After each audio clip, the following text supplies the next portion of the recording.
Hello, my fellow movie fans, and welcome to another show of Feast of Films Theatre. Today starring Matthew Black and Ethan R. Hill.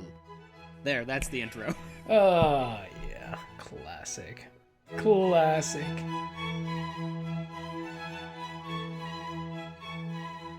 Hello, my fellow movie fans, and welcome back to another episode of A Feast of Films with Ethan R. Hill, and with me as always is... Matt Black, what's going on, people?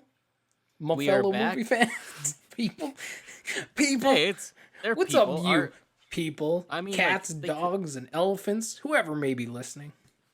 What's going on? I mean, people could be putting this on for their pets while they leave the house.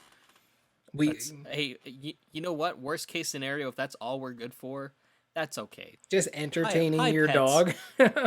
Hi, pets, if you're listening. If not, hi, people who are listening. The cats may jump out the window, so cats shouldn't listen, but dogs. Don't leave your windows open. Like, Yeah, that's goodness, like good advice. I wouldn't leave my windows open if I left my house. Like, that's they're asking for trouble. I'm just thinking maybe you're in New York or something, and or maybe that's a better reason to lock your windows. I don't know. Anyway, I mean, I'll also be honest, I completely forgot that places didn't exist outside of Saskatchewan and Alberta. So to anyone else who's outside of Saskatchewan and Alberta, I'm really, really sorry. it's good to be back. It's good to be back, and it's good to be back with a new plan of attack and a new format to our show. We're going to try and simplify things a little bit. Yep. Not make things as complicated. We are going to be breaking our episodes up into 2 parts, no matter what the length is. So you'll still get content every single week. It'll just be a little bit easier for us and give us a chance to catch our breath and get caught up. So we're still going to bring you the great content that you all enjoy. And I don't know, hopefully just some more great movie conversations with my bud Matt. That's right. mainly what I'm excited about. That's right. Like you guys know, we're obviously always trying new things, changing up the format, shaking it up, throwing in little things just to see if it works. And if it doesn't work, we're like, get the hell out of here. We don't need this here. We're hoping this will work, and we can just have a great conversation about movies that we love, and be able to still hopefully entertain you guys. Like Ethan said, all the great conversations that you love, and even some of them that you don't. It's all going to be here. So, you're welcome. And so Matt, with that being said, what did we watch? What are we going to talk about this week? We are talking about the best films of 2012. Ooh, that was a pretty good year. It was a really good year. Honestly, with all the doom and gloom that was like leading up to it, it's kind of awesome. Yes. Like the movies that came out. Like, Yes. like if the world ended, especially looking at how 2013 was, I think we might have mentioned this on the 2013 episode, but it's almost like all the good movies came out in 2012, and because they thought 2013 wasn't going to happen, they had nothing planned. They're like, I don't know, this is all the B-tier stuff. Like, the world's gonna end 2012, guys. Don't even plan movies. And they're like, oh shit, the world didn't end. Oh my god. because then by 2014, And that was in December, so they're in 2014 trouble. And 2014 was a good year. So like that's what I think. I think that weird lull. The world might have was, been better off if it ended in 2012, but that's up for debate. Hey man, it's just been one couple rough years since then. Yeah, just bad. But honestly, for the most part, the 2010s so far have been really good for movies. That's what we can say without a doubt. Most of the ones that we've gone through, I think most years we're saying like, oh, solid year. I'm genuinely curious what it's going to be like getting to like from like honestly anywhere from 90 to 2009. I'm really curious about that 20-year chunk, Yeah. because that's going to be like that's where we grew up. That's the section that we grew up in, but like how much of it are going to be movies that we actually remember going to see? Yeah, that's 'Cause, like- exactly it. And will our 'cause- opinions of that be the same as when we were younger? It'll be a very How interesting drastically- dynamic. Yeah. Or how we'll How change. drastically our Yeah. because our our tastes opinions have of those. obviously changed since then. Yeah. Like I'm really curious about that. And like I don't know, I still have very vivid memories about the movies that like even like what we're going to talk about today. Yeah. Like I have Well- very very clear memories of Wreck-It Ralph and of The Avengers. Like those are Like honestly, I think that's kind of why like I think me and you gravitated towards. Maybe for you, I don't know. For me, I gravitated towards those two because I can remember them. I remember the experience of seeing both those movies. And then Argo being my third pick, but we're not going to talk about Argo today. It was a good movie, but we're not going to talk about it. Yeah. So, yeah, like Ethan said, Wreck-It Ralph and Avengers are movies of 2012. So we'll definitely Right. dig into those. But I just want to touch on something you said earlier. Just, yeah, it'll be interesting to see how those perceptions change as we get later on into the movies, into the years where these films when we were younger, because we've changed so much. But like even saying that, looking at the movies from 2012, like how much my movie tastes have changed since 2012. Like I looked through the whole list and I'm like, okay, these are the movies that I really enjoyed. And then I'm like, man, I feel like there's a lot of good movies that I didn't watch or were left on the floor or the left on the Yep. table that I left behind because it just wasn't my viewing preference at the time. And how much that has changed to 2020 to now. I mean, obviously 2020, anytime anyone's going to review that year, it's like you guys got like 5 movies to pick from. Like that's it. 5 movies and Tenet. Which one's the best one? Like that's going to be 2020. But just how much we've changed since then, I think that really is part of the joy and part of the excitement, part of the fun of going back through the years and digging up all these experiences that we've had.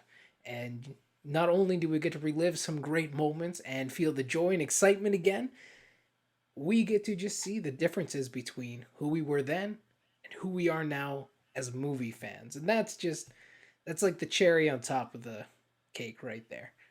Or the sundae. What's the food that you put cherries on? Sundays. Several different foods. Different man. things. Like this, You could use cakes too, I guess. You could use cake. You could use Black pie. Forest cake. Ooh. I love me that. like well, it's like I think you're right with that because again, I think like to bring up a movie I mentioned earlier, to bring up Argo again. When I saw it in theaters, I don't think it was one of my top movies. I don't think it was. I liked it. I really liked it, but I don't think it was like I was not one that I left the theater being like, yes, that is the top pick for this year of films. Yeah. But on reflection, like scrolling back and like looking through that list of movies, the fact that that one was in my top 2 over a bunch of other movies that like are really really good. Like I sent you the list, and there was like I had like 6 or 7 movies that I'm like I don't know just what a to bunch. pick. Yeah. Yeah. Same with me. Like- Like I had quite a few in there too. But when I think back on that one, it does speak to the type of movies that I do like now, which are a little bit more mature and a little bit like movie. I enjoy movies based on real life events. Yeah. But I didn't quite that much back then. It depended on the movie, depended who was in it. But like I think that's really changed, and but then some things stay the same and stick with you, and that's why Wreck-It Ralph was my pick because like Yeah. man it stuck with me but I mean like that's the Disney effect. Like that's like I think anytime there's a Disney release, it's gonna be hard pressed for me to be like, no, this isn't my favorite film this year. They do a really good job at bringing the heart. Like, and that's like, I mean, I don't know if you want to start talking about Wreck-It Ralph right now. We could start talking about it. But just just quick touch on that. Jeez, that movie's got a lot of heart, a lot more yeah. heart than I remembered. A lot more 100 heart. It honestly, like I'm cool jumping in if you are. If we want to just start talking about Wreck-It Ralph. Let's do Like, it. Yeah, let's get going. So for me, I felt very similar to how I felt watching Big Hero 6, where like I know it's popular, I know it's well liked, but I don't feel like it's as well liked as it deserves. Like it really deserves more attention, especially for like even some of the messages in it, as well as just as you said, the heart in it. Because this is one that I remember tearing up in the theaters. Yeah. And sure enough, in this movie, there was a bunch of times where I just started tearing up and started like, Got you again. yeah, like it Gotcha. just was like everything from like that moment where he's destroying the car Mm-hmm. to him like sacrificing himself, like even the very very end when like everything's happy. Yeah. Like I was just like at the very end, man, I was choking up when he's like, I can see her when I get lift, I can see her and see my friend, and like I just started like, I think I choked up a bit, and my roommates were in the room with me. I'm like, yeah, that's a really good movie. That's really underrated. A little bit of voice cracking there, eh? Like, I'm not crying, you're crying. Shut up, leave me alone. It's a good movie. But like, honestly, I don't think you can count this as a video game adaptation. But No, no. I feel like I can confidently say this is the best video game movie that has been made. Yes. Like, I would hands agree with that, down. yeah. Like, just with the Yeah. cameos, the tone, the music, the different types of games that you get to see in crossover. Like, I love that. I love that it goes from everything from like classic arcades to like modern day shooters. I think that's brilliant. I think that's incredibly clever, and the way they handled those crossing over worked so well. I think one of the best things that really worked like for this film, and I don't know, I'll just, reference more the beginning. Because I remember going into this movie back in 2012 and wondering how they were actually going to pull it off. Yeah. Because the animation style was like so different looking than like the arcade game it was based off. I was like, how are these two going to connect? Is it going to feel janky? I don't know. Let's go find out. Let's see how it turns out. And just the world they created. Like, sure, you see like the digital little bits, right? 8-bit little characters on Wreck-It Ralph screen. And then when you go in, like it transfers over to the animation style, which is like, okay, that works. I get what they're doing here. That made sense. But just the world they created, how they're all in their little video game ecosystems. And then they transfer to other games through the power chords and stuff like that. And they all can I mix thought that was and connect. brilliant, I was too. like, that is amazing. Like, just this electronic digital world that they created where characters and games come and go and you get unplugged, man. That's Wait, it. Like, it are was they all, so like, great. do they So all great. exist in the power bars? Like, is that where they like? Like is that that's their, well that's is that that's their, Grand Central Station is the power bar, right? Like our Grand Game Station. I can't remember what it was called there. But I like especially didn't this even- time around, I just appreciate it so much more. And I was like, this is fantastic. Like this because sometimes you're talking about whether you're talking about video games or anything, like Lego Movie, for example, right? Like how Yeah. are you gonna pull this off? Just to see the way they create these worlds sometimes is amazing. And the idea and the concept that they used for Wreck-It Ralph is really just one of a kind. I haven't seen the sequel yet, but now I kind of really I want to go kind of see want the to see it sequel. now. I really want to go after- see the sequel after rewatching this. And I'm like, oh man, I want to No, see I'm the like exact how's the same internet way. now play into all this, because just but like again, how they transfer from game to game. They come to Grand Central Station at the power bars and like they have the different rules set in the world. It was great. Like the Dude, world building was great. I just watched this movie, and until you said it, I didn't click in that that's where they were all meeting up at. Yeah. And I watched it. And I watched like when they when the game gets unplugged, you see the the prongs of the plug Yeah. being removed. You see that, and it Yeah. didn't click in until you said that.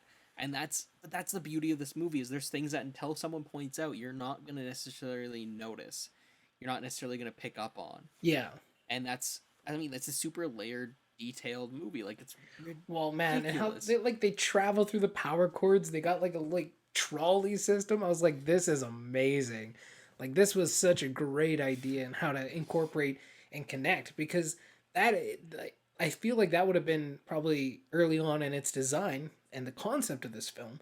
How do we take all these arcade games and now have them interacting in a way that makes sense? Not a way that's real, but a way that makes sense, like for the world. Because that would be challenging. How do you get these arcade that are very standalone, not connected to anything?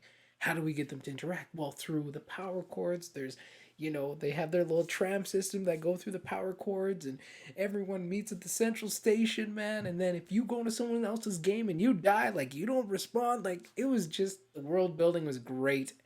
And that was one of the things that immediately off the beginning of the beginning of the film, I was like, yes, that was nailed. That was nailed right there. Like, I love the fact that they even explain how people would interact with the game. Yeah. Like, specifically, like, so for the arcade games, it's just a window. It's a window that they look into. You can walk off it, and then you're safe to do whatever you want. But when you're in this window, it's almost like a Toy Story thing, where you have to act a certain way. Yes, it's exactly like a Toy Story thing, yeah. But then when it comes to games like Heroes Duty, you have the first-person shooter bot. Yep. And I loved that concept. And then, like, and the thing that it bugs me, but I'm also, like, I'm okay, because you can figure it out on your own. They don't show you how it works for Sugar Rush. but you'd assume it's a similar concept that it would be for the first-person shooter bot, Yeah, right? Like, because you'd it's have to follow your car around.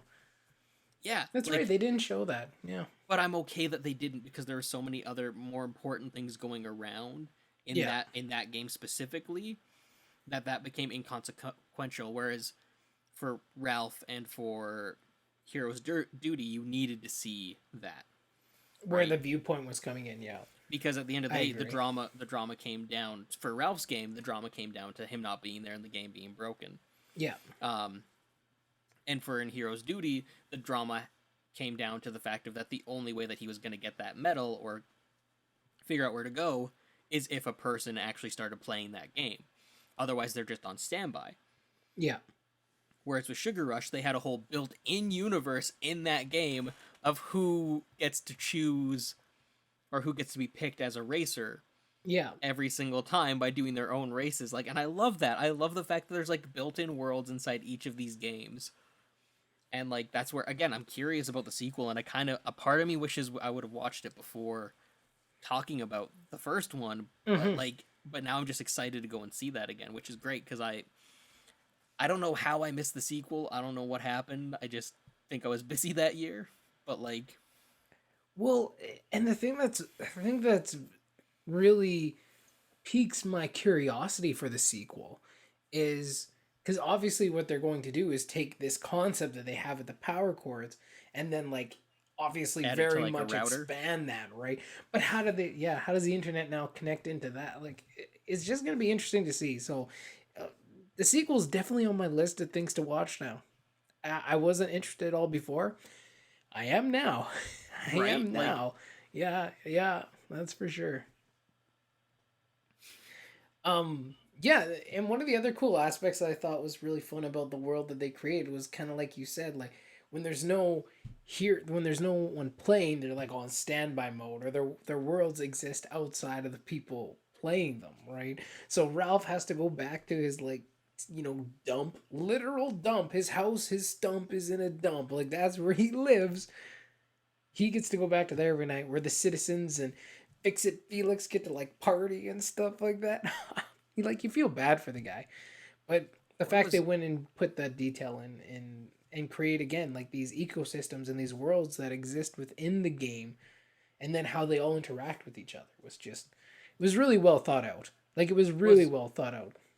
it was very well. It was a Toy Story approach Yeah. to how these video games worked. It was literally like, okay, well, how these work when kids are When around, no when one's they're watching. not around, Yeah. and like, and that's the cool thing too is like they have a day job and then they actually get to rest for the night. Like, and that was kind of cool to see as well. I really liked rewatching it. I liked that they didn't make you like Ralph right away Mm-hmm. because like going into it, I remember liking Ralph. I remember rooting for him, but watching it this time, he was a jerk. Like right off the bat, he was very like, yeah, he's like, yeah, poor me, my life sucks, all this kind of stuff. He was very down on himself, and like reasonably so. He made like they also made everyone in the tower a jerk too, including Felix. Like everyone was a jerk, but by the end of it, everyone redeemed themselves and everyone became good. And I liked that. I liked the fact that they weren't likable characters right away and that you had to earn liking them. Like the journey pays off by liking them more and more.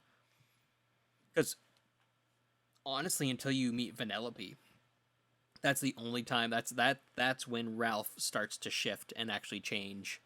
Because like yeah, all he wants to do is belong, but it's kind of at the end of the day, it is for selfish reasons.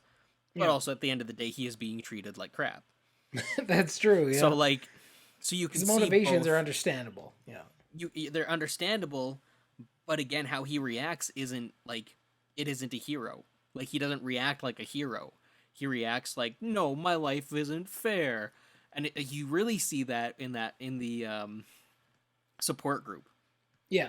because all the other villains they've come to terms with it. They're like, yeah, like, yeah, we're villains, but hey, if it like it's what Zangief says, where it's like, if it isn't for Zangief, who's going to crush men's heads like little Robin Skull or like little Robin Between head? his thighs.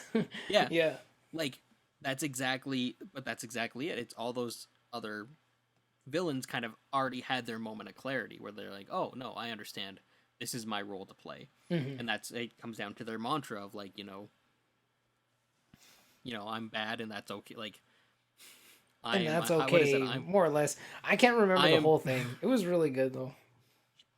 I am bad and that's good. I'll never be good and that's okay. Something like that. And like, again, when Ralph doesn't actually get that until the end, when he's really Yeah. willing to put his life on the line. Like, although even in that moment, like, no, actually, no, in that moment, like, that is the biggest level of sacrifice, because he's not just sacrificing himself, he'd be sacrificing his game, everything, just to save all the other games. Yeah. It is saving one for the sake of, like, it's sacrificing one game to save the rest of the arcade. Because if he didn't do that, then the bugs would have spread and shut down everything. But like, Well, yeah, well, I don't know, should we break down Ralph's character a little bit, or his journey, or? yeah, like I'm on board for that, because that's, to me, again, like, I think like that's just talking about his character. I think that's important though. I think it's important that he wasn't likable right away, and that he wasn't just the hero right away. Yeah, like, I agree he wasn't the hero right away. For me, he was still likable. Like, I got it, and I understood it. And like, you understand, the film is very clear about Ralph's motivations, and like, literally what they are, like we said earlier, selfish motivations. Like, it's, I just want to be loved. But who doesn't just want to be loved, right? Especially if you live in a trash heap and you get thrown to the trash heap or thrown in mud. Like, that's your job. Ralph just wants more to life, and who doesn't sometimes just want more out of life? So it's a very relatable, like, it's a very relatable conflict that Ralph's in, like an inner conflict. But it's relatable, and is it selfish? Yes, considering everything else and how their whole systems work, it is selfish. And he goes off to get the medal, like the first medal, for those selfish reasons, right? He doesn't want to actually be a hero. He just wants the medal so he can He say wants to he's be a hero treated and like be a hero. accepted without being the hero. Just treated like the hero without actually being the hero. Whereas, like, I feel like, and again, there's ways him as a person, he could have gone about it nicer. He could have gone about it in a more subtle manner of winning the respect and friendship of the villagers. But instead, he just stormed in, lost his temper, and then said, "No, I'm gonna go do this thing that I want to do." Then, and Yeah. like, and I think that's good. But well, again, if that didn't happen, we wouldn't have a movie. No story. If he was just like, you know what, guys, it's cool. It's cool. But like, that's kind of like his two layer. Like, well, that's one of his layers, right? It's kind of like that selfish need to want more out of his life, selfish need to just be loved and to be treated as the hero without actually being the hero. Like, that's kind of like the one part. The second part of his journey too is just accepting who he is, that he 100%. is the wrecker, right? Like, that he is the one who wrecks. And that story arc definitely, like, it all obviously culminates at the end of the film, but like, he kind of has two parallel, parallel arcs, I guess, that are happening at the same time with two different aspects. So he's a very layered character at the end of the day, much more layered than you would expect in an animated film.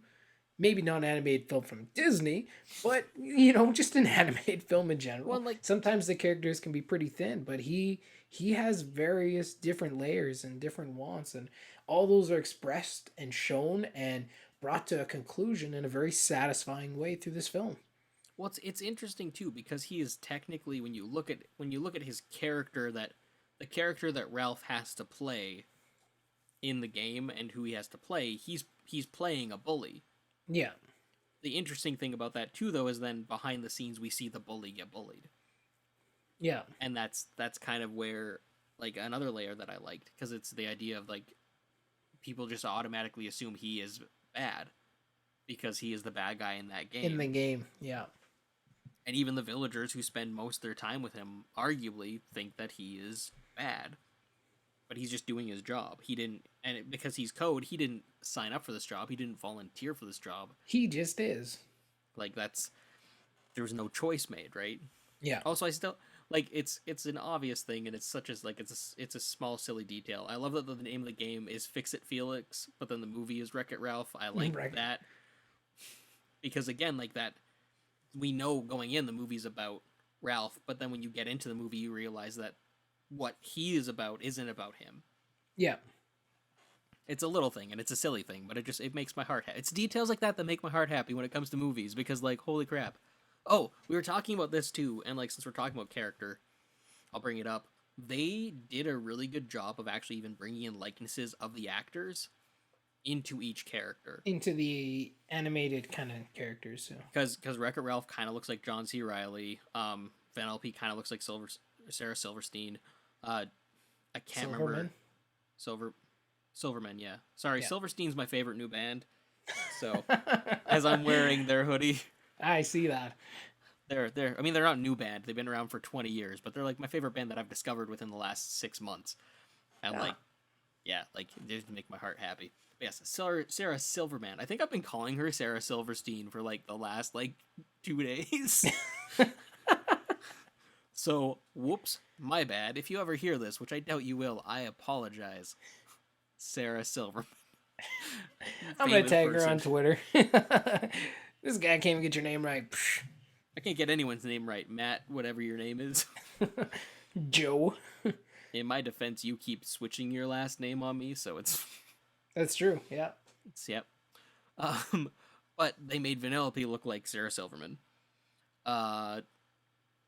I got his name wrong before, but I'm going to get it right. It's Jack McBrayer. I'm pretty sure he did Fix It Felix. Yeah. And even he looks, aside from being a tall, long-armed man, he, even just with the hairstyle and a bit of the face, you can see that. Jane Lynch, I can't remember the captain's character. I can't remember what her name is. I have no idea. The awesome Call of Duty. The badass captain lady. She looks like Jane Lynch. Badass captain lady. Like, everyone looks like their character to a point. Like, you can see similarities. And then there's Alan Tudyk, who voices Turbo and King Candy. Yeah. Looks nothing like him, but it works because of who... Like, I didn't know that was Alan Tudyk, by the way. Until I saw it this time. Yeah, I had no clue. I knew it... I don't remember if I knew it the first watch through or not. Or I saw it in the credits where his name popped up. Yeah. I'm like, what? Because it doesn't sound anything like him. And I've been a fan of this man since Firefly and... probably a bit before that, but the dude is a good voice actor too. He's very versatile. He's very versatile. And he did a great job as the villain. In all honesty, and I liked that villain story too. I like how they kind of alluded to it. I like how it was they just would throw out the term going turbo, and as an audience member, you don't think you're oh, turbo just means oh, you're going extra, you're going whatever. Yeah. But then they finally reveal what going turbo means, and I did think they did that in a really good way. And they also set up that hero's duty is a new game, right? And I think that was really well set up. But yeah, the right again, going back to just thinking out the worlds and creating not just the individual game worlds for each game, but how they all interconnected. I already gave them a lot of praise already in this podcast for that. Really well done. And that also continues on into the writing and the storytelling techniques and the growth and development of these characters. And when they change and when they intercept new characters, like we said, Ralph is one way, and that change starts to happen. His belief starts to shift once he meets, obviously, Penelope, and they continue on their journey thank together. you very much. Now you can't get the character's name right, Matt. What did I say? You said Penelope. It's Vanellope. It's with a V. Oh, Vanellope. Oh, yeah, Vanellope okay. von Schweet. We're even now. Right. Man, we are being fair so enough. mean Except yours was a real person. Mine was an animated character. But she is connected to that animated character. That I saw just the other day. Shut up. We're just rough on her Sarah character Silverman. or her real life name. Neither of us know things. You know what? Let's actually talk about Vanellope and Sarah Silverman. And actually, I'm really scared to say her name now because I feel like I'm going to say it wrong. Sarah Silverman. Okay, let me just quickly finish my thought here, or Fine. I'm going to forget it later on. I just wanted to point out that just how they structured and crafted the story was really well done. It was really well thought out. And again, like you said, how they placed those turbo hints along the way, that it wasn't enough that you'd be like, oh my god, it's turbo. But by the time you get to the end, you're like, that makes so much damn sense. Like it was Well, it was an awesome, it was a great twist.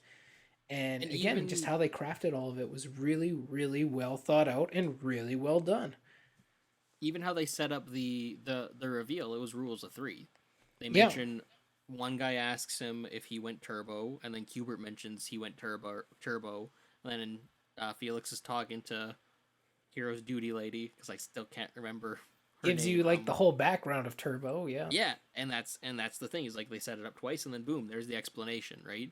And yeah. then Then you get the reveal. I didn't see that twist coming at all. Like I No, didn't and you don't like you remotely. just assume they're giving you exposition for something that's already happened. You don't think it's going to apply later on. It's very much like, did you ever play Knights of the Old Republic back in the day? Yes, I never finished it though. Okay, so spoilers for Knights of the Old Republic, really random, but what they did with that game is very similar in a narrative sense. So this whole time, like, you create your character and it's like whatever, you're going on this journey, you're a soldier, then they're like, oh wow, you have the Force, you get to be a Jedi, and you're like, sick as hell, I'll take a lightsaber. And this whole time they're telling you these stories about the Sith Lord who existed before the game started and who apparently had died, right? The Sith Lord Revan. And they tell you about him, they tell you about him, they keep mentioning him. He's a huge part of the narrative. You're following in his footsteps to try to uncover the mysteries of the game. And then all of a sudden, like 3/4 of the way through the game, they're like, oh, hold tight, you are Revan. And you're like, holy shit, I'm Revan. So, like, this character What? that you've been hearing about this whole time, what happened is Revan got captured, the Jedi wiped his mind and replaced him with a new identity, right? So, this whole time, you were actually this character that you've been hearing about. And it was like just one of the biggest twists in gaming. It probably still is one of the biggest twists in gaming. And from a story standpoint, just like I hold it just super in high regard because how they pulled it off was awesome. And when they revealed it to you, they didn't just like, boom, you're Revan. It was you got flashbacks of all these scenes as you talked to these characters. And not just about Revan, but they literally laid out everything that had happened to you and laid out every hint that you would have needed to know it was you, but Yeah. you just wouldn't know. So like it was all there, and then they show you, here's all the proof we've already told you. Like the beginning of the game, the one dude's like, I hear the Force can do terrible things to a mind, wipe away your identity and wipe away all your memories. And you're like, okay, cool, I don't know. Like this, they literally just told you what happened like 10 seconds into the game, but you're just like, yeah, whatever, man. So, but it's writing like that where those twists become super, super impactful because they give you the information, they tell you about it, that you just think it's something that happened before, or you're not connecting it to the story you're currently on. And Well, then I when the think twist shows up, it's like, wow, that was like, it just is so much more impactful compared to twists that happen and literally come out of nowhere. Those are annoying. Those annoy me when they come out of nowhere and it's like, okay, there's no way anyone would have known that. Like when you drop those hints before and leading up to it, or you give information and you conclude it with an impactful reveal, that's money. And that's what they did here. That's what they did in KOTOR too. It's just, I just appreciate the hell out of that. I appreciate the hell out of that.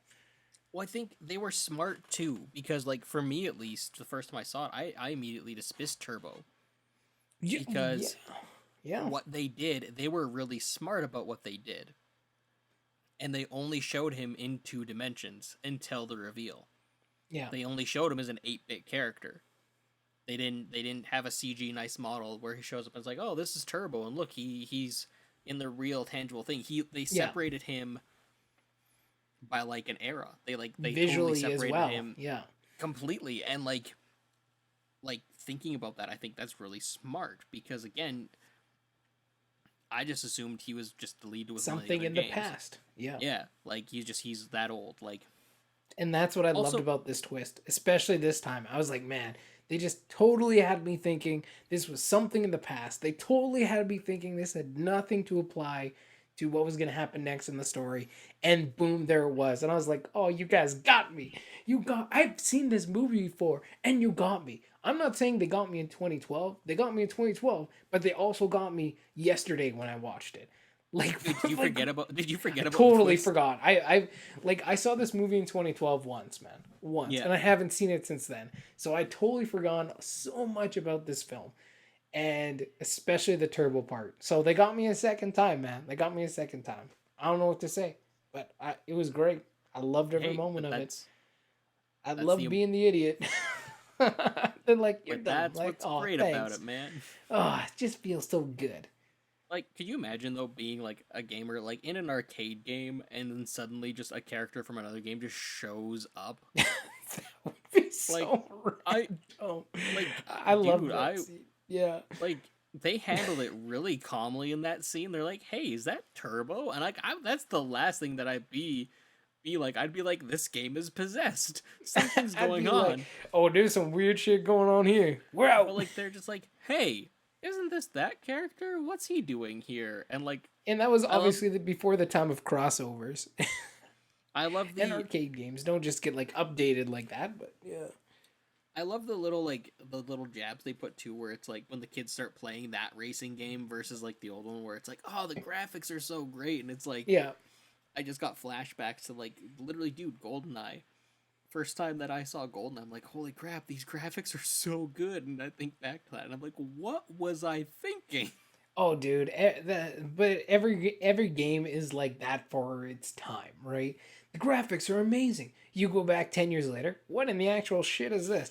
Like, even when I remember old games, I remember them with like clearly better graphics than they have. Like, Yeah, in my mind, it's like modern graphics. So times when you go back to play it, it's a little like jarring because you're like, I don't remember this looking this bad.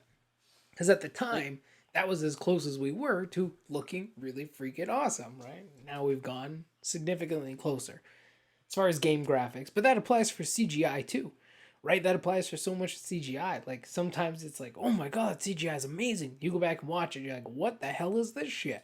Like, it looks terrible. well, it's even actually it's 100% if you go back and you look at like the first couple Toy Stories and like A Bug's Life, Yeah, and you like it's still really good Pixar animation. But you can tell, especially if you go to like Toy Story or even Monsters Inc. is a big one. Like, well, no, like go to the original Toy Story and look at the freaking dog, man. Look at the dog. Like yeah, that's telling right there. Like there ain't no hair on that thing. Like it's or plastic. do even look at Sid. Yeah, Like, yeah. but um, so I was actually it was funny because like for the longest time I was of the opinion of like animated films don't need Blu-rays necessarily because Mhm. like you can't really improve on the animation. You can clean up the image, but you can't really make the image any sharper.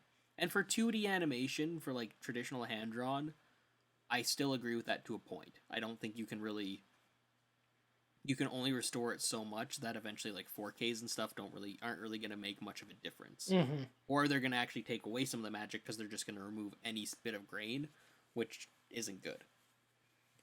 But I ate my words when I watched Monster Inc. on Blu-ray for the first time on a 1080p TV Yeah. because suddenly like Sully's hair, Mike's skin texture, things that I didn't even pick up on, and it was actually like for a little bit leading up to it, like my boss was very much, or my friend was yeah, I'm gonna try that again. Leading up to it, one of my friends was very much like, no, animated films are great in high definition in 4K. They're amazing. And I didn't believe her. So I made a very sheepish apology when I finally watched one in high def and was like, oh yeah, it totally made a difference. Yeah. And it's the CG ones, because again, Yeah. there's all these things that they render. And it's like, I don't know, watching Wreck-It Ralph, it was still really, really, really, really beautiful to watch too. Like just Yeah. all the environments. It really is. Yeah. They got Skrillex to do a song for this movie.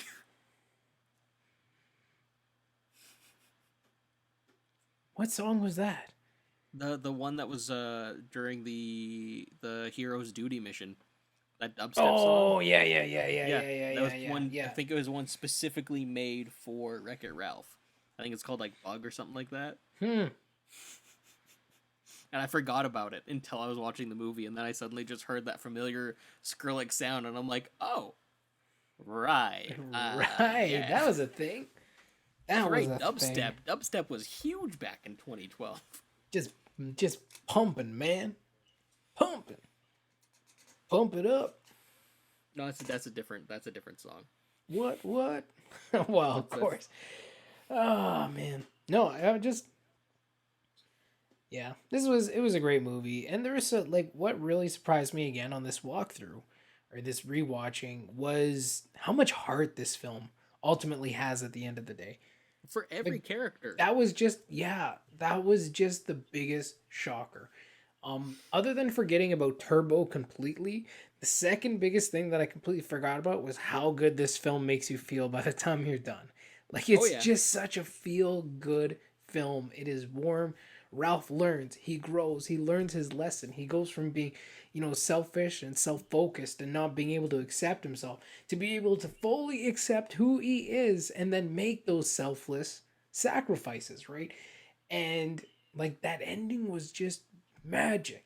Sarah Silverman's character, like again, like when Ralph smashes her car and stuff like that, like she conveys all these different emotions, whether she's hyper excited or like when she's being bullied because she's a glitch herself, right? There were so many moments where her character was amazing. Even the dynamic between Fix It Felix and Badass Commander Chick. Like even Badass Calhoun. Her name Commander is Chick, Calhoun. Calhoun, even Her she had a backstory, backstory. I You know what loved I that. mean? Like there was just so many different things, and it was so attention to detail. But again, like it's just there were so many emotional moments that really got you in the feels. That really was like, oh man. Sometimes it was sad. Sometimes it was just out of pure joy. But by the time you're done watching this film, you just you feel good. You feel happy. And I would highly recommend this movie to anyone who's having a hard time with what's going on in the world right now, with how crazy it is, with how like how much hate and anger and frustration and terrible things that are happening right now. This is such a good movie for you to watch because this is just the refresher you need. Like, put your brain, Honestly, put everything aside for a couple hours, sit down, watch this film, and you will feel so much lighter by the time it's done. Like, that's how good Wreck It Ralph feels. It still holds up. It's such a good film. honestly, I was having a rough day, and then I watched that and Avengers in the same day, and like immediately both those just boosted my mood, man. Just Yeah. because there's nothing No, like a good movie, I right? did the Like same thing, man. Same thing. just like, and it's I think that's again why this is important, and I think it's also this why it's important for us to actually go back and watch the same movies so we can be on the same page too, and not Yeah. have to re-explain everything to each other. Yeah. Because man, I don't know if I could have talked about Wreck It Ralph if I would have just been like, oh, I like that one and didn't watch it. Yeah. I think I would have just been like struggling to be like, I would have gone back to my like, oh, I'm just smiling now because like this just, and like that happened. There are moments where I think about it, I'm like, I just start smiling, but like I hate it when that's my default answer Mm-hmm. because like it's an answer but it's a non-answer. But like this one, like no, it actually like it just hit me in all the right emotional buttons. It made me sad when I needed to be sad, and it made me happy when I needed to be happy. And again, you feel a connection to these characters too. Yeah. Like you're rooting for every single one of them, and you just want everyone to be happy, and you want there to be a reason. Like it was funny actually. I was going like watching it though. I felt like everything that happened really conveniently for them to move to the next plot point, but it also happened so naturally that the convenience was okay. So like Ralph seeing the side of the game where Vanellope was on the side of the game, Right. I was like, okay, that's convenient he saw that, but at the same time, the only way that he saw that was going back and learning, like going back and seeing the damage that he did to He his game caused. Yeah. and realizing his mistake, which led him to see, as soon as he realized his mistake and got that clarity, he gained the clarity to see, whoa, this is a big piece of the puzzle that we need to actually solve, Mm-hmm. right? And that happened a few different times where a character would learn a thing or learn a lesson about themselves, and then they would gain the next piece to their story. So it came off as convenient, but at the same time, like it worked Yeah. because without that lesson beforehand, they wouldn't have gained that clarity. Well, like And I I thought that was said, really good. Like, y- like I said, like the story has been well thought out and was well crafted. Like it was weaved together. The things, everything happened at the right moment, at the right time that it needed to happen, and like that's really all you can say about it. Like it just was so well crafted. Like, it was a well crafted story. They didn't just wing it. They're like, we just have this idea.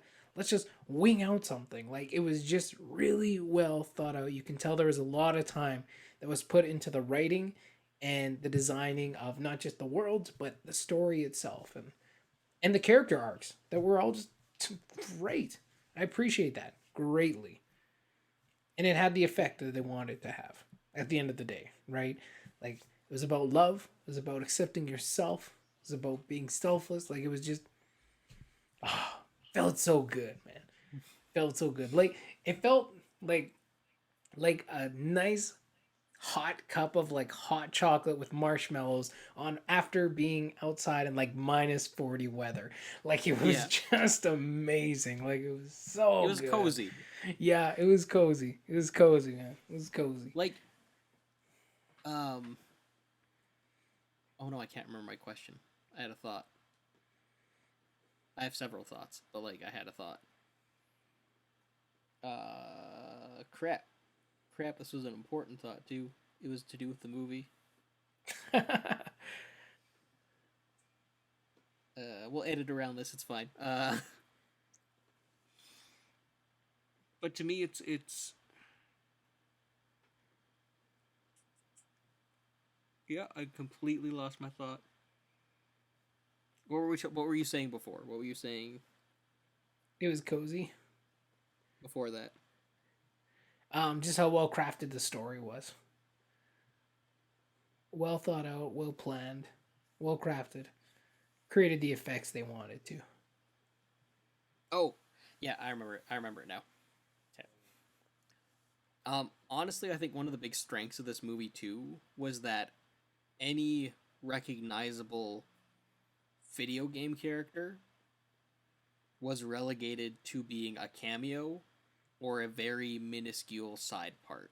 Mm-hmm. And I think if they would have had Mario be a main character, if they would have had like any of the like if they would have had Sonic be more than a cameo, I think it really would have taken away from the film, because it would have been a lot more of, oh hey, look, it's this character now. Oh, it's this type of movie. And it would have been distracting, yeah. It wouldn't have just been a good story about good characters. It would have been like, oh, well, here's these familiar faces that you see, which was fun. Again, seeing Bowser in the support group and the Ghost and like yeah, that was pretty great.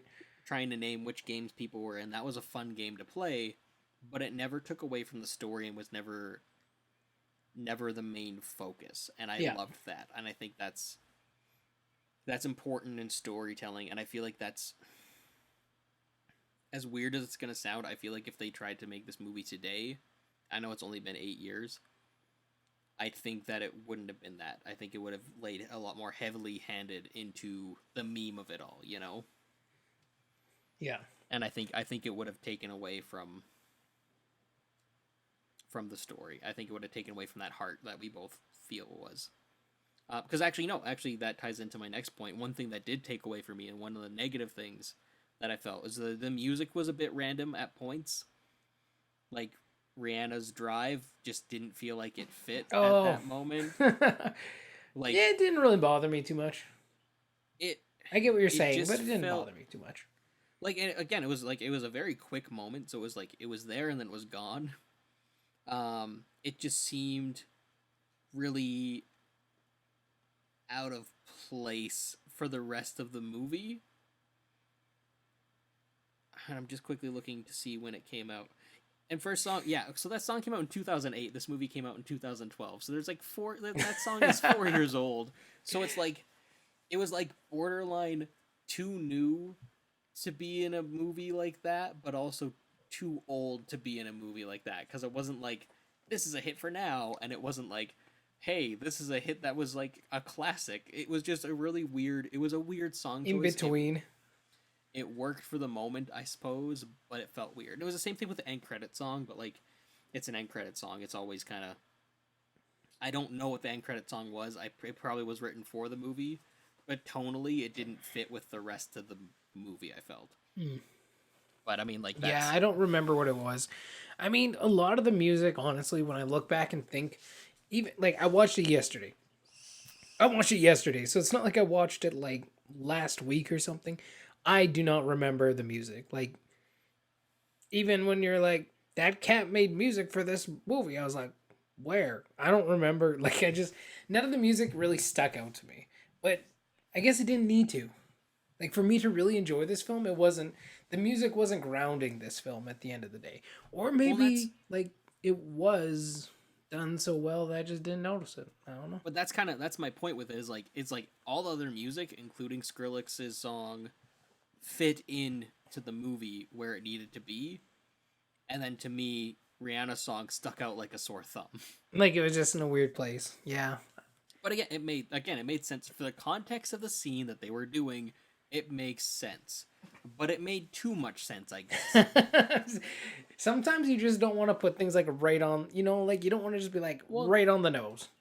I can't think of any other Disney movie or Pixar movie that's relied on that kind of, like, that seems like more of like a WB or DreamWorks or an Illumination moment or a Blue Sky moment. Like, it's like any other animation studio that seems like that would happen, but I can't think of any other Disney movie. I mean, Cars actually I think would be the closest, but I mean, like, Cars did that pretty right up front where they had like different songs from different artists throughout the movie, right? Whereas like this was like the one that stuck out. Whereas, because again, the Skrillex one they wrote for a scene for a game that it would be in, and he wrote it for the movie, from what I understand. Right. So like, I don't know, it was a weird choice, but at the same time it didn't kill the movie. If this is my only complaint about this movie, like, I think that's pretty good. Because, like, oh man, this one song kind of felt weird. Still probably a 9 out of 10 or 10 out of 10 movie. True. But, yeah, like, it was... Like, honestly, that's the only thing I can think of that bugged me in it. Was just, like... And it wasn't even a bug. It was just, like, it scratched the top of my head, just kind of like, oh. Like, this is a little too on the nose. But I like... Oh, in that same scene, though, leading up to it, I like the little reference to racing games and shortcuts, because like I remember that. Like, actually, it's funny. Out of all games I remember it most, it was either Lego Racing or Diddy Kong Racing. I remember shortcuts existing. I don't remember much from Mario, but for some reason, Lego Racing is the most vivid one that I have for shortcuts like that, where you just drive into a wall at the right time. I don't even remember Lego Racing. Mario Kart was my jam, though. Like, Mario Kart, man. Mario Kart was too. Like, dude, most racing games were, because like it was the safe game that no matter what your upbringing was, you could play a racing. You could play a racing game. It's with cars, except for Twisted Metal. I was gonna say Twisted Metal with this scary ass clown. But like, I saw that clown. I was like, I'm out, man. Nope. Not even want to play this game. Yeah, that sounds about right. That checks. But it just, I had like, anytime I saw it, even now, I just had this visceral like memory resurgence of like racing games. Like, just to that moment, that scene leading up where she hits that shortcut. And it just, I don't know why. I don't know why out of everything else that triggers that memory, because they're racing through most of this movie. They do a lot of it, yeah. But just that one, the shortcut thing, just like, I don't know, man. It hit a nostalgia nerve, and I loved it and hated it at the same time. And then, like, I'm just trying to think of, like, man, there's so many scenes that I just loved in this movie. Like the car making scene. Oh, fun. yeah, like the mini games, like the mini games felt straight out of Mario Party. Like the people who made this movie did their homework on gaming. At the very least. Like, or they were people who just really enjoyed gaming too. And because it was mainly a lot of like arcade or classic kind of gaming, like it was definitely more focused in that direction, right? Minus like the bug shooting, Captain Commander badass chick where she was from. Wherever that game Calhoun. was called again. Her name is Calhoun. I like calling her Commander Captain Badass chick. I mean, like, that's fair. I appreciate that. She is, like, that is what she is. Like, she's badass as hell. She's awesome. But yeah, like, because it was mostly, like, retro stuff. So I'm sure a lot of these people, for a lot of them, creating these things, because obviously a lot of animation, a lot of story, like, that all takes so many people to collaborate and work together on. I'm sure there was a lot of people there who just had very passionate memories of these old games as well. So like when you watch it, it's not just shoehorned in there. Like a lot of these things are just works of love, and they know how to integrate them into the film and when to integrate them. So it feels again natural. Like I said before, it was just like this movie was just so well planned out and so well thought out. Um, Other than I guess the Rihanna thing, like I just have a hard time looking through this film and being like, yeah, that didn't work for me, or that was kind of dumb, or not sure why that happened. Like there's not like logic flaws left, right, and center with this film. And honestly, I can't think of one off the top of my head. This film just worked. It No, worked. 100%. And it worked because it was again well planned, well designed, well thought out. The characters, the themes, the story arcs, the twist ending. It was just yeah. Well, It was they great. knew how to keep raising the stakes. Yeah. Like, and they raised them, like, they didn't lay it all At out an at once. appropriate They level. Yeah. very slowly, it's like, okay, well, now we need to do this thing. Okay, now we need to get you back to your game. Okay, now we need to finish this race so that she can. Oh, she can't do the race because then she'll be stuck, or they'll think it's a bug or anything like. They just kept raising it in such a subtle, good way, as opposed to just like, oh, now we gotta now we gotta turn off this bomb that randomly showed up in this scene and cut the green wire or the red wire. Like it wasn't that. Yeah. Yeah. And then like It's very organic. again, like I think I've spoke about it already, but Ralph's sacrifice, like at the end, and like honestly in the theaters and like kind of in this one, like again I remember the film really well, but like in theaters they tricked me into thinking that that was gonna be it for Ralph. Like honestly, I was like, wow, Disney is actually gonna kill off their main character. Holy crap, they're actually gonna do it. They're actually gonna do it. Yeah. They're actually gonna do it. And they didn't do it. But like You were pretty sure they had you convinced. Yeah. they went down to the wire on it, man. Like and I was like just I was tearing up and I was sad and I was just like they get you two sad tears and then they end it with a happy tear. Man, and then like and how he's saying like the evil The motto, mantra. like the mantra, yes, he's like going down. I'm like, dude, this is so awesome. It is so And he's awesome. Because reached- again, it was he's just that reached final peace. acceptance of who he is. Like he's at peace with who he is. That was amazing. Like it was just amazing. I did not give this film enough credit the first time I saw it. Because, like, why haven't I watched it more? Maybe it's just, like, the state that I'm in, or again, like, your movie preferences and taste change, right? And you focus on different, like, I focus on very different things now in 2020 when it comes to my films and what I enjoy and what I love about them compared to 2012. So I think I just really underestimated this film, or I didn't give it enough credit at the end of the day, because just rewatching this, I was like when you said Wreck-It Ralph, and I was like, really? Wreck-It Ralph? Okay, whatever, I'll watch it. It was all right. And I watched it, I'm like, oh my god, this movie's amazing. I was like, no, what? Right? I'm like, where have I been? Like, what movie did I watch last time? And I think that's what it was like watching it with fresh eyes. It was like watching it with fresh eyes. And I loved it. I loved it. I gotta watch the sequel.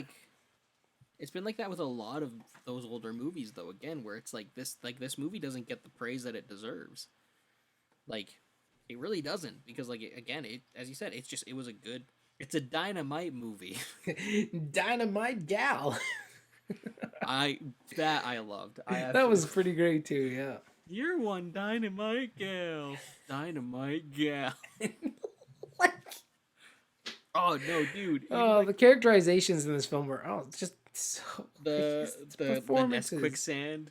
So good. Nest quicksand, yeah. The next quicksand with like the Laffy Taffy and him getting hit in the face where she's just punching him and he's like, it's just fine. like heal it with his magical hammer. And then they get up and like the Laffy Taffy's like singing in a heart around them. It just like I just cracked up, man. Like it's like again, it made me feel, and it made me feel many different things. That's maybe I'm just talking in circles now about it, but like, you know, I'm think really we glad are. I picked this one. I'm really happy that I picked this one, and I'm really, really happy with that I took the time to revisit it. Yeah. Because honestly, in reflection, yeah, I think it was my top film of 2012. The other ones I liked too, but this one just I have clear, vivid memories of feeling things throughout it in the theater, and those feelings stood up 8 years later. Yeah, I'm not gonna lie. Like I said, I'm glad you picked it too, because it was honestly just my pleasure to just sit and enjoy this film. Of course, like the kid was like hanging around, we were like wrestling a bit here and there, but to just be able to Hey, take man. in this film was just great. I loved Yeah. it. You know, the silly thing is, if you would have asked me back in 2012 what my favorite film is, what I would have said The Hobbit, just out of my love of Lord of the Rings. Mm-hmm. I would have been like The Hobbit. Did But I'm that come also out in 2012? I totally that missed came out in that there. 2012. I totally missed that on that list. And That's how much I care about The Hobbit. But I'm kind of glad I didn't go back and revisit that one, because I don't think I would have had as good of a time. I think I still like The Hobbit. I like those series well enough. It's not as good as Lord of the Rings. I'll never say it's as good as Lord not of even the Rings. close. Yeah. But it's better than the prequels are to Star Wars, if that makes sense. Better than episode 2. I'll give you that. Better than episode 2. Better than the sequels are to Star Wars. Yes, mostly. Actually, like, and that's the funny thing. Like, okay, we talking about Star Wars again. You get me into Star Wars, man? No, you know what? I'm not even gonna say. You already brought Star Wars up for a good part of your Oh yeah, but that was a conversation. video game. That was in the movies, man. It was just it was to reference a very specific, story beat that was very similar in both films, so it made sense. I'm not talking about Star Wars. I am not talking about Star Wars. Don't even try to entice me. This film was great. I'm glad you picked this one and not The Hobbit. That's all I'm gonna say about that. Matt, I have one thing to say to you that might entice you to talk about Star Wars. Do it. Don't do it. Do it. Do it. Oh man. So yeah, any other final thoughts, I guess, on Wreck-It Ralph, other than our final thoughts that I feel like probably I gave think already? Again, man, I think we covered it, and if there's anything that we missed at all, then please let us know in the comments. Let us know what you think about Wreck-It Ralph and how you felt about it. Yeah, that's a great question. Like, did you guys love Wreck-It Ralph? Did you love it as much as I love it? And if you haven't watched it recently, go watch it. Like, seriously, it's on Disney Plus. So if you have Disney Plus, it's already on there. I did see the sequel on Netflix, so I know what I'm watching next week. Right? I'm already thinking. I'm trying to think of what my days off that I can watch it, because I think I want to see the. Because I gotta check this out. I gotta see if it's at least, even if it's half the film that the first one is, it's still that would be a pretty good film. As long as it's still fun. So that has the heart, man. It's gotta have the heart. Exactly. So Matt, is it time for the question of the day? Well, I was gonna ask you, what are your other honorable mentions for 2012? I think you can mention them, I guess right? so. Yeah, just mention them. All right, so my other honorable mentions. I actually have to go back to my notes on this because I sent you a list. So Argo, I've already talked about. That's one that surprised me because I wasn't actually planning to watch it. And then my friends dragged me along to a theater. It was one of the cheap theaters in Red Deer. Mm-hmm. And I was blown away by it. I was surprised. I was really happy with it. Other honorable mentions are Dread, 21 Jump Street, Men in Black 3, Cabin in the Woods, Amazing Spider-Man, the first one, and Hitchcock. Oh, I didn't see Hitchcock in there. That was Hitchcock okay. That's one I didn't see until last year, I think, or the year before. And it was kind of funny because I was unsure about it. And then I watched the opening sequence on it, and I was immediately like, oh, this is the kind of movie we're watching. All right. And I was on board. Man. I was it was a good biopic. I thought it was fun. They probably embellished things about him. But I mean, they always do with every biopic. But I enjoyed it. I enjoyed it quite a bit. Amazing Spider-Man. We already talked about Amazing Spider-Man 2, so I don't need to even touch on that. Yeah. Cabin in the Woods is just a fun horror film. Men in Black 3, one of the best threequels I've ever seen on anything. Another one makes me tear up. Man, 2012 just made me cry I feel a lot. I'm listening to your list. I'm like, I gotta revisit some of these because they, to me, in my memory, they do not hold that high of a standard. Amazing Spider-Man, I'll give to you, but like it's like Men in Black 3, like it was okay. It was honestly, I like it better I than don't Men in know. Black 2. Okay, Men in Black 2 though wasn't that great. But that's the thing, like, dude, like it's Number not one as good was as like it's muddy, not as good as man. number 1, but it's better than number 2. Okay, fair enough. You know, And then it's probably 21, accurate. I like. It's probably I accurate. personally really enjoy the 21 and 22 Jump Street movies. I think that they're really funny. They're a bit of modern humor, but I still think that they're fun. I enjoy them. I enjoy the jokes in them. Mm. And then Dread was a surprise one because the trailer looked terrible, and I just wanted to see it because it was I'm like, it's gonna be a dumb action movie. Let's just go see it. And Prosser didn't want to go see it. He was very against going and seeing Dread in theaters, and then it turned out to be one of his favorite movies of all time and one of his favorite superheroes. And that was fun to see someone go from being like, nah, this looks dumb, to being like, no, this was amazing and I love this character. It was fun. It was good to see that, like, it was just fun to see that change. Like, it was just really cool, man. Like, so that one just has like a bunch of extra memories with it too. But honestly, yeah, looking at that list still, like, Wreck-It Ralph is still the one that's like tops. Yeah, I would agree with you. Yeah, I would agree with you on that list. I would now. A couple of days ago, I wouldn't be so sure, but now I'm like, yeah, I'm all in. Wreck-It Now I Ralph. don't need to convince you about movies that you should watch that I like. I I should should just just pick one watch and get you to them. watch it. Have you That was the watched? mistake for Have the you first- watched Darkest Hour yet? Damn it! I still haven't watched it. Damn But it! I had another customer at work tell me to watch it. Actually, no, I've had two. I've had two customers since you told me to watch Like, it. To tell me to dude, watch it. Watch it. Just It's on my list. watch man. it. You're killing me trust here, you. man. You're killing me. Anyway. Was that your question of the day? Is have I watched Darkest Hour? No, because I already knew the answer. You could tell because I was reacting before you even answered. I knew the answer because I know if you watch it, you'd be like, dude, I just would've watched told you. Darkest Hour. It was pretty freaking awesome, man. And I'd have been like, I told you, man. So I knew. I already knew. Regardless of how I feel about that film, I'm gonna message you. I'm gonna be like, man, it was mediocre. Yeah, I don't you're know gonna what be you're like, talking this about. movie sucks shit. I'm gonna be like, I hate you. We cannot be friends anymore. And that's how Feast of Films ends, because Darkest Hour wasn't a good movie. Because it's dark. Don't even say that, man. That is one film I will defend. Like, no, like sometimes when people are like, that's not a good movie, I'm like, okay, fair enough, whatever, sure, maybe you didn't think that way. Someone says Darkest Hour, it's not a good movie. I'm like, you just jump off a bridge, man. Get out of here. You don't know nothing. It's no longer subjective. It's It's just not even. straight up. All things are subjective, except Darkest Hour. Like, you just no. That is a masterpiece. No. I mean, I'm sure it's not the greatest film ever made, but no. It's like, for me, it was just super enjoyable. But it's got, like, again, the history, the realism into it, the drama, the tension. It was so good. All right. Question of the day. You ready for this? Yes. Okay, I'm going to kind of set us up into our next segment a little bit coming up. This is an MCU question. So, very recently, we have just discovered that, I mean, as of recently, I mean literally today, Black Widow has been delayed to 2021. Same with Eternals. They Black pushed it Widow all now back, is right? in May 2021. Then it'll be Shang-Chi in July 2021. Eternals moved all the way back to November 2021. So that phase 4 rollout of movies has obviously been considerably shifted back.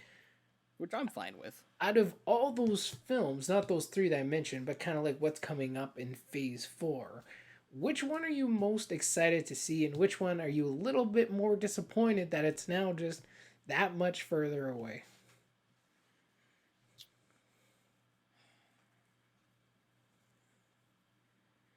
Honestly, I don't know.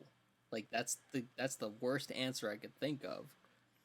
But like, because like I'm excited for Doctor Strange. Like I'm pumped for that The one. But that one I'm multiverse also, of like, madness. Yeah. I'm content waiting for it. Like Well,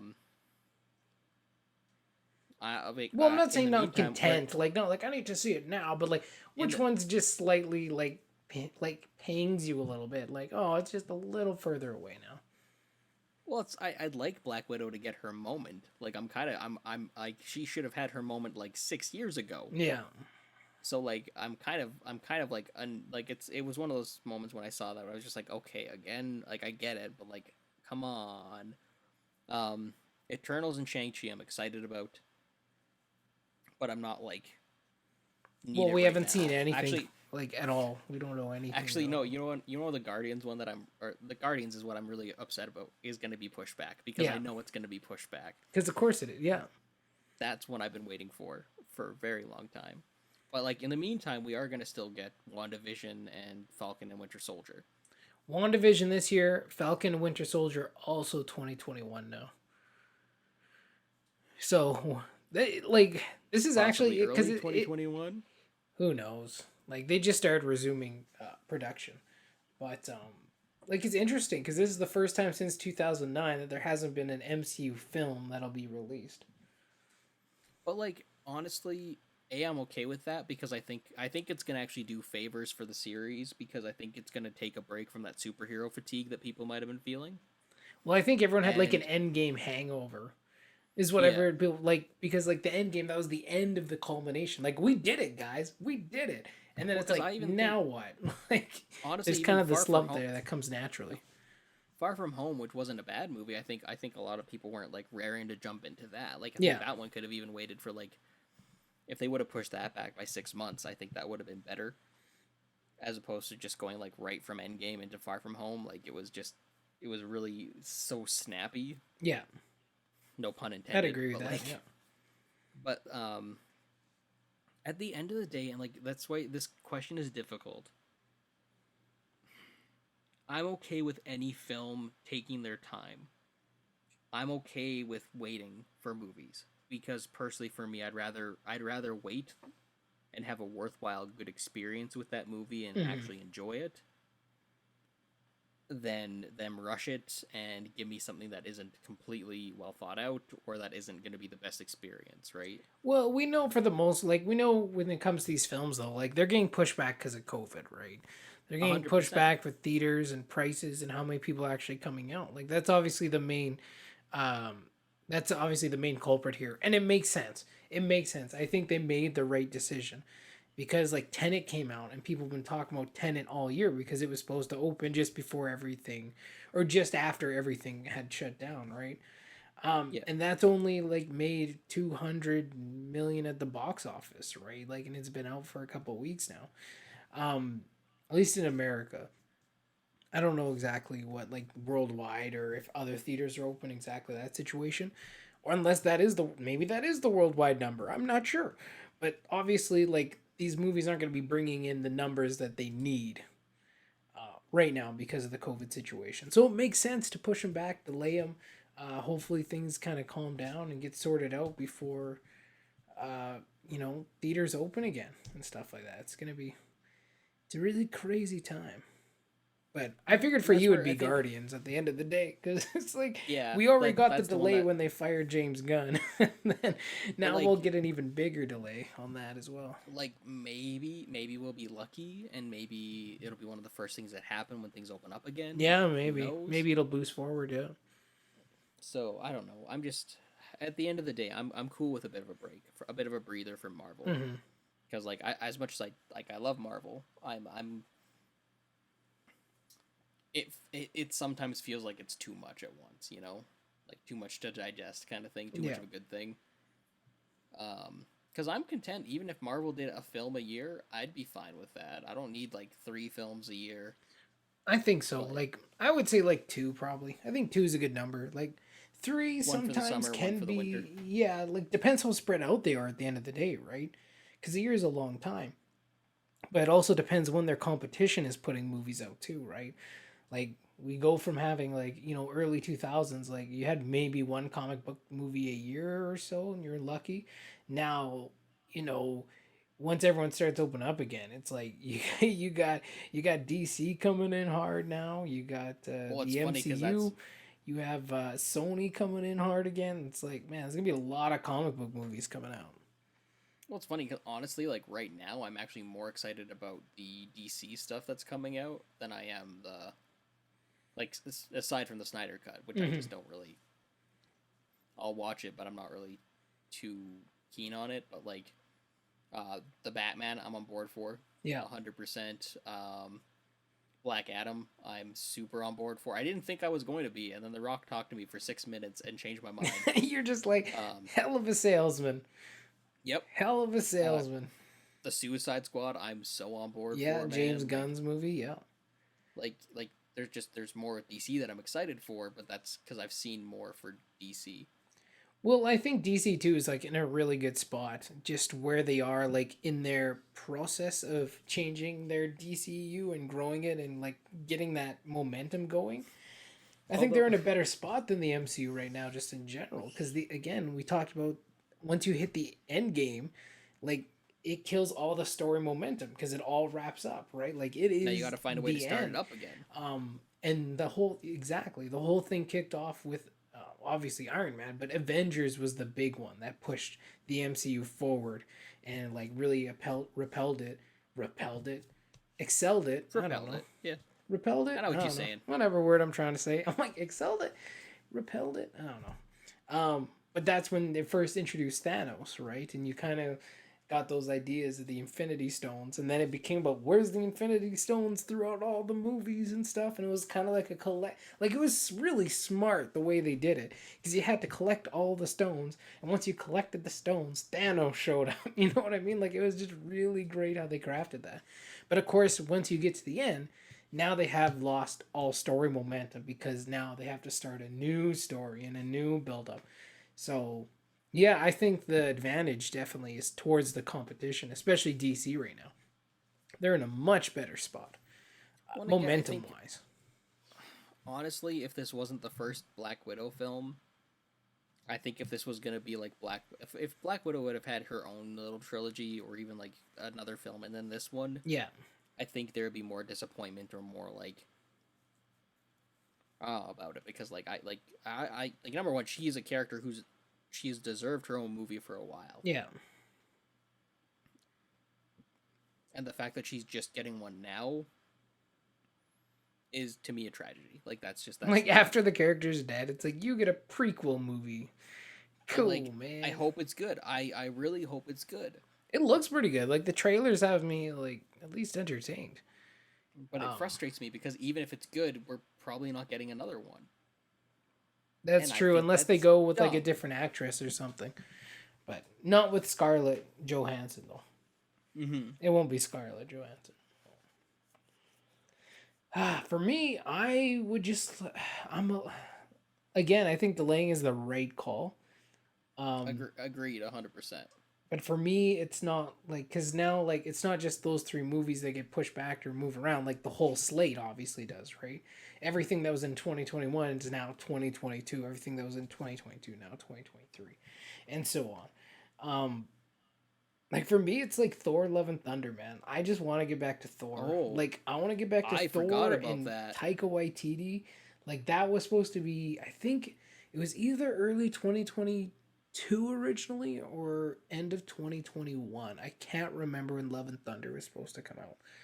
Um, but knowing it's gonna be probably another year or so extra now on top of that just bums me out just a little. Like I know it's the right call, but it bums me out just a little. Eternals, Oh, I I'm dig that. I'm like so on because I have honestly no clue what they're gonna do there. It's kind of like a Guardians of the Galaxy situation. I'm gonna go in Right? very much like not knowing what this is all about and just hoping I'll be like awesome. But that's why I'm kind of that's why I'm kind of excited about them and Shang Chi because like Yeah, I have Shang no Chi. I don't know a idea ton about. Yeah, like I'm open to anything. Like I'm but really excited for that because it's gonna just be hopefully something different.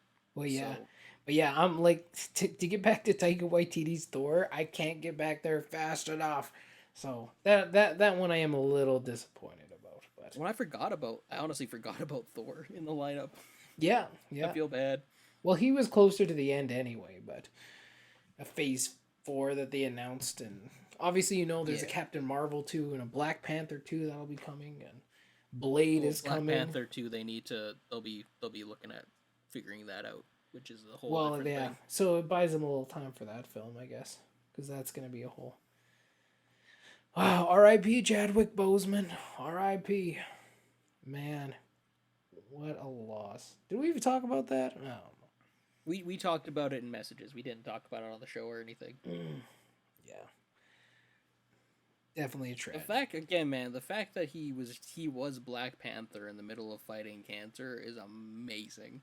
Yeah, Like, what a guy. through his own solo film, Infinity War and Endgame, had cancer the whole time.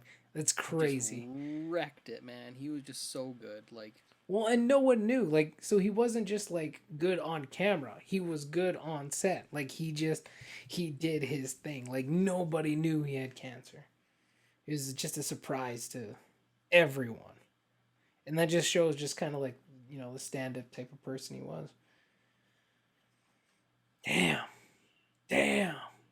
It's disappointing, right? Like, it's obviously a huge loss.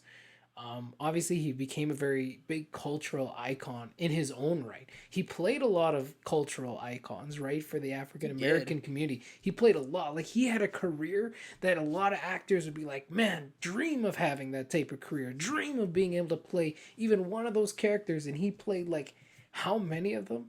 And to like crown it all off with T'Challa and to create such a movement in the African American culture and to be able to see them represented on film, to see a black superhero, like, he became an icon in his own right. And it's just like, it's heartbreaking to see that it ends way too early because he still had so much left to give. And I don't mean like for our entertainment, but like culturally, as a significant character and for a symbol that a lot of these younger African American kids can look up to and see someone that represents them, see somebody that they can fashion their life around or build the idea, um, is gone. And that sucks. Like, especially like at this time in American culture, it sucks. It's like we just, Yeah. that's the type of things we need. And 2020 strikes again. But no, rest in peace. Like, seriously, like, Chadwick Boseman is an icon, and his work will just forever be treasured. And his performances were just stellar, and he just had so much still left to give, and that's what makes. I think we talked about this too on like an earlier episode, not Chadwick Boseman, but just in general when these performers or these amazing talents die way too soon. It's Yep. just it adds to the tragedy, not only of a young death, but the gifts that were left ungiven, the performances they weren't able to portray, the emotions and the feeling and the change and the messages that they weren't able to present, um, and affect the audiences and affect people and change lives and tell stories, right? Like, that's a shame. And there's so few performers like Chadwick Boseman. There's so few performers of that caliber. Um, that it makes it even just like a little bit more like heart wrenching. But yeah, no, he's an icon, and it's gonna be tough to going forward. And I know a lot of people too are sensitive when you say like what's gonna happen to the MCU now or what are they gonna do. But I think that's more of a question that's has a lot more respect to it because it just shows how significant he was to the MCU and where the MCU is going. Like this big, huge Oh, franchise. 100%. It shows how significant that people like their first thought is like, well, what are the MCU gonna do now? Like if no one asked that, then clearly he didn't mean shit. You know what I mean? Like, oh, they would just find someone else, no problem. But now, Well, like, it's such a like big question because of how significant and how big of a role he played, not just in the current MCU that he's played in, but what he was meaning for the future. no, well, because he was part of the. It was him, Spider Man, and Captain Marvel were kind of going to be like the leaders of the new Avengers, Yeah. right? So like that's completely changed now. And again, it's the idea because you couldn't like to me. Aside from him like leaving in his last will and testament saying I want this actor to take over the role after me. Yeah. like you could not recast him. You could not recast T'Challa. Like that is Chadwick Boseman now. They're one of the They same. become very ingrained. And that's like I'm so mixed on this like idea um and like what they should do or what they shouldn't do. I don't honestly, it's very much like the Carrie Fisher Princess Leia situation. It's actually it's damn near identical to that situation. Like what do you do? Um and what they chose to do is like use old footage and yada yada yada, which in the film itself didn't really work out. The film itself was kind of a mess, so it's fair. It all worked, I guess, kind of just in its own context. But obviously, you wouldn't have that for Chadwick Boseman, and he's the star of his own film. He's not just playing it like a character that can be, put to the side or here or there.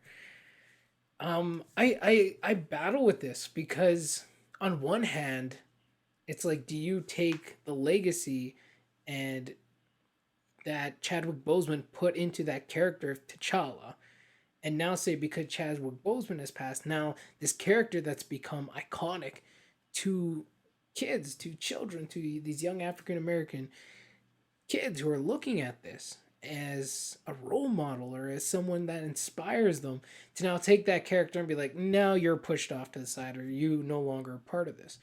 Or do you recast and have someone carry that legacy on forward so that character can still exist, so the Black Panther can still exist?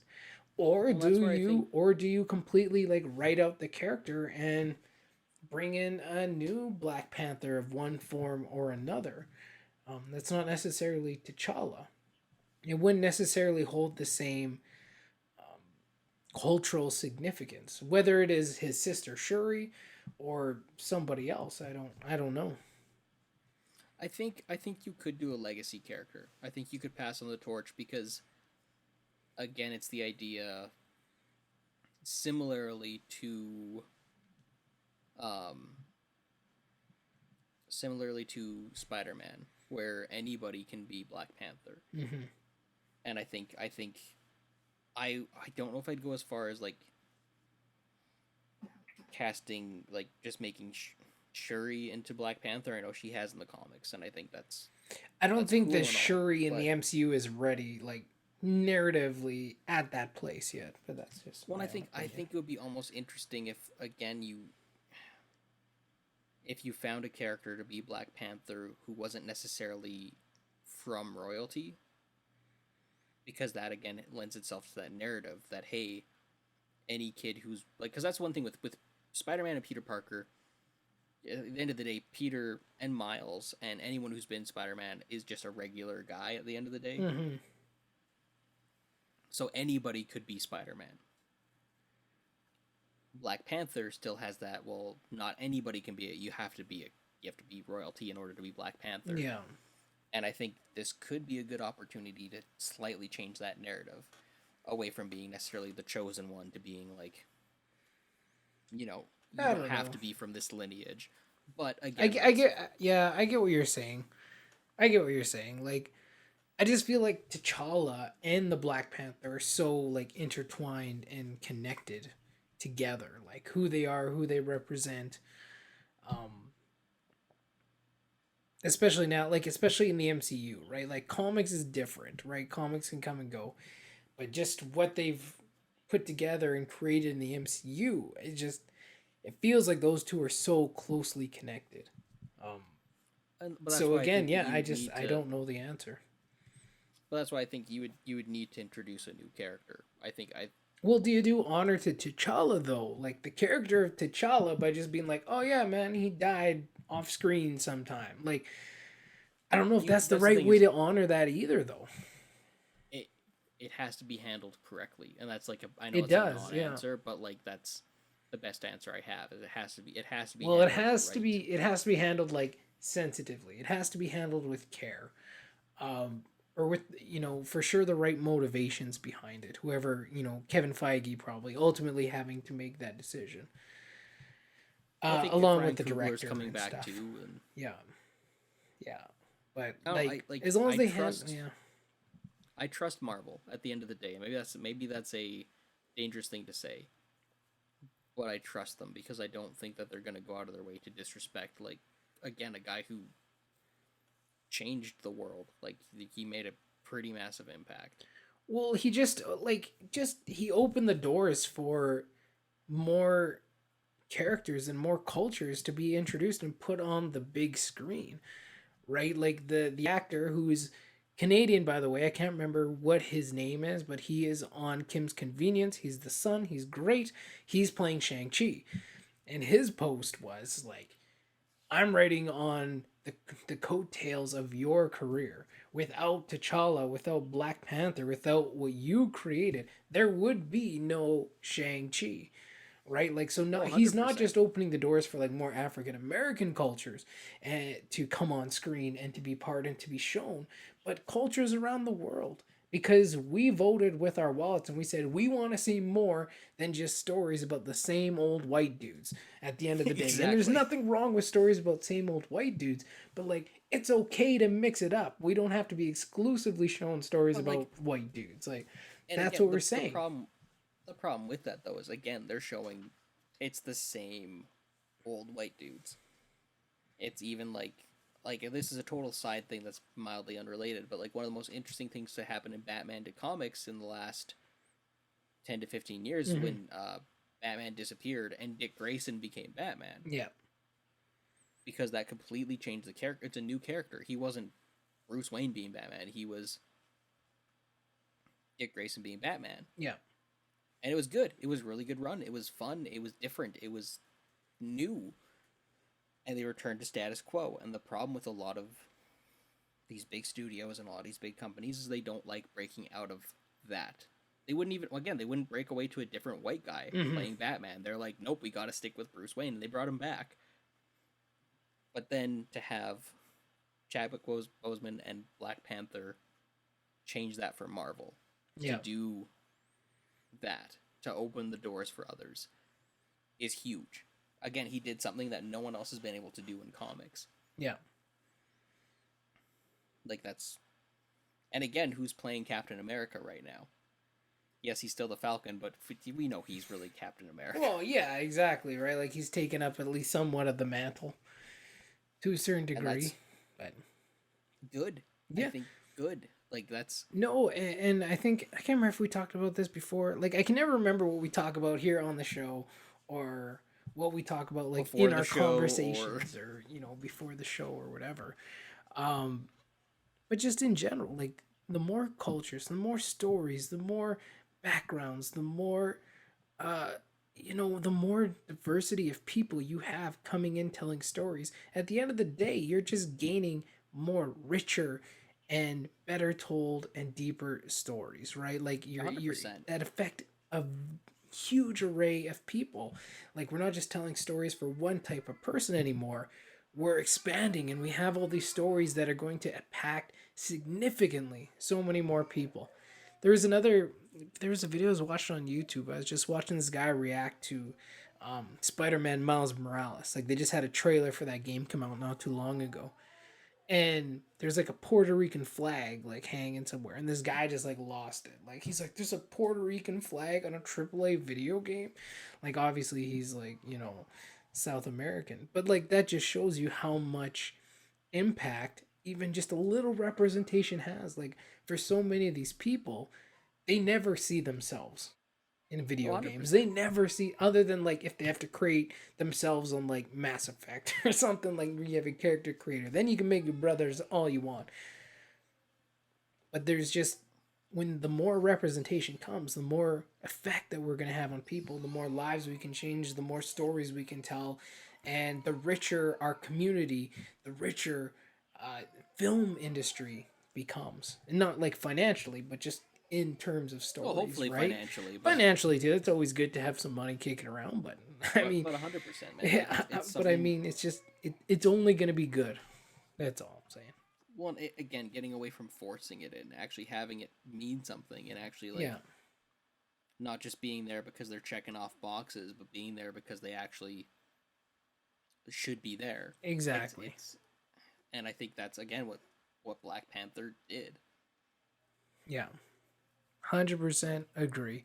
This went in a way different direction than I was expecting the question of the day to go. I was just like, let's talk about Thor for 10 seconds and moving on. But, here we are. But yeah, no. Rest in peace, Chadwick Boseman. Um, just he was a cultural icon, and he will forever remain one. Like that was his career, and it is so heartbreaking and saddening that we lost him so early at the end of the day. But yeah, Wakanda forever, man. Wakanda forever. Well, that's it for this episode. I think we're gonna wrap things up here. All right. Well, tune in next week for us to talk about Avengers. The first Avengers, not the first Avenger, but also it's a confusing series of movie titles, let's be honest. True.